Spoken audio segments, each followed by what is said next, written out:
Degree with IAS మనం చూసుకుంటే ఇక్కడ హైదరాబాదా లేకపోతే విజయవాడ అని మనం మాట్లాడుకుంటే గత కొన్ని సంవత్సరాలుగా డెకేడ్గా డిగ్రీ విత్ ఐఏఎస్ ఒక ఎక్స్పీరియన్స్ ఉండి ఎంతో కొంత బెటర్గా ఉంది అంటే 100% విజయవాడలోనే నేను అంటాను.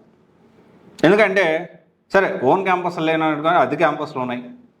లయాలా క్యాంపస్ అద్దె క్యాంపస్లు అంటే ఇన్ ద సెన్స్ వాళ్ళ ఓన్ క్యాంపస్ లేకపోయినట్టుగా ఒక పిల్లల్ని ఒక క్యాంపస్లో పెట్టి వీళ్ళే వచ్చి వాళ్ళతో టైఅప్ అయ్యి ఇప్పుడు లయాలా విత్ సిఎస్బి కానీ, తక్షశిల విత్ ఏఎన్యూ కానీ, ఏఎన్యూ విత్ తక్షశిల కానీ, స్టెల్లా విత్ తక్షశిల కానీ వాళ్ళతో టైఅప్ అయ్యి ఆ పిల్లల్ని అక్కడ క్యాంపస్లో పెట్టి ఆ క్యాంపస్లోనే ఇంకా బెటర్గా అయితే శరత్చంద్ర ఉంది.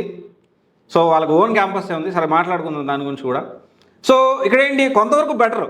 ఎందుకని క్యాంపస్లో ఉంటారు పిల్లలు, పొద్దున్నుంచి సాయంత్రం దాకా ఒకరే మానిటర్ చేస్తారు. హాస్టల్ అక్కడే ఉంటుంది, క్లాసెస్ అక్కడే ఉంటాయి, ప్లే గ్రౌండ్ అక్కడే ఉంటుంది, యూపీఎస్సీ క్లాసులు అక్కడే ఉంటాయి, డిగ్రీ క్లాసులు అక్కడే ఉంటాయి. అండ్ ఇంకొక విషయం ఇంపార్టెంట్ మన విషయం మాట్లాడుకోవాలి ఏంటి అంటే యూపీఎస్సీతో పాటు యూపీఎస్సీ డిగ్రీ విత్ ఐఏఎస్ అంటే కేవలం సివిల్స్ కోచింగ్ ఇచ్చేసేస్తే కాదు, డిగ్రీకి కూడా ఈక్వల్ ప్రయారిటీ ఇవ్వాలి.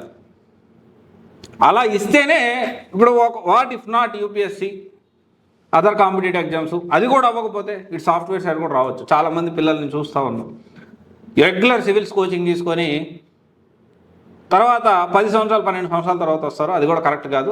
ఇంకొక వీడియోలో మనం మాట్లాడుకుందాం.